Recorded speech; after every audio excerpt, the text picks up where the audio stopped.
Good evening. Thanks for joining us. We begin tonight with a frightening attack that took place at a Vancouver gas station.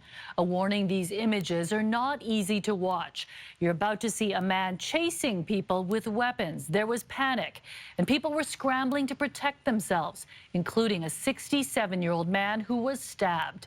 CTV Shannon Patterson joins us live from the Esso on Hastings in Skeena. Shannon, it must have been traumatic for those who were there. Mijung, this all played out in front of a handful of horrified gas station customers at around 6:30 this morning. Some of them had to run from that man who had a weapon in each hand. Others tried to defend a victim who'd already been stabbed. Others still grabbed their cell phones to record what was happening. And a warning, we're going to show you that video, and again, it is disturbing. A man with a machete in one hand, a knife in the other, charges terrified customers at an East Vancouver gas station, screaming as he ran at them with his weapons. Well, he was mumbling like a few words like, this is what happens when you attack my children or my grandchildren, but he's talking really crazy, right? Moments earlier, he had hit a stranger with his vehicle and crashed into a tree. So the guy, after he comes out of his van through his window, and I looked over at him and he looked kind of like intoxicated or maybe on drugs or something like that. As David Leonardo and others at the gas station tended to the victim, who appeared to have a broken leg. All I hear was watch out, and I look over and I see the gentleman start, like, he had a machete in his hand in one hand and then he had a knife in the other one. He started swinging at another person that was looking over. And then he turns to me and he starts swinging at me, so I ran the other way. Leonardo turned back and saw the helpless victim on the ground being attacked again. That attacker guy leans down, he starts stabbing the gentleman in the back.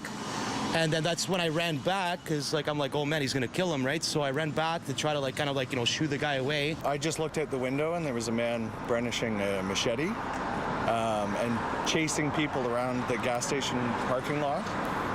One of the people grabbed a rock to try and protect themselves. Another person grabbed a garbage bin lid. It was pretty chaotic. As the man climbed onto a motorcycle, seemingly trying to escape, Vancouver police arrived with guns drawn. The suspect laid down on the pavement and was taken into custody without incident, leaving 2 weapons on the pavement. So a 61-year-old man has been arrested. He was arrested at the crime scene by police. He does remain in custody. The stabbing victim was taken to hospital for serious injuries. However, they aren't life-threatening, thankfully. We got stabbed in the back, too. You know, I felt that I could have done more when because I just didn't realize that the gentleman was going to get stabbed, right? So I leaned down and I told him, I'm sorry and I hope you recover. And he grabs me and gives me a kiss, right? And so that was the heartbreaking part. Police have confirmed that 67-year-old victim who was stabbed in the back and the neck did not know his attacker. So it appears this is the latest in a long line of very disturbing stranger assaults here in Vancouver. Mijung? So, Shannon, police say they had pursued the suspect's van early this morning. Yeah, that's true. At about 1:30 in the morning, they saw that van driving erratically, and they gave chase actually through multiple Metro Vancouver cities. The van just kept driving away. Eventually, they thought they had it boxed in, but the driver rammed a police cruiser and took off. And we now know 5 hours later, that same red van ended up at this gas station, and the attack ensued.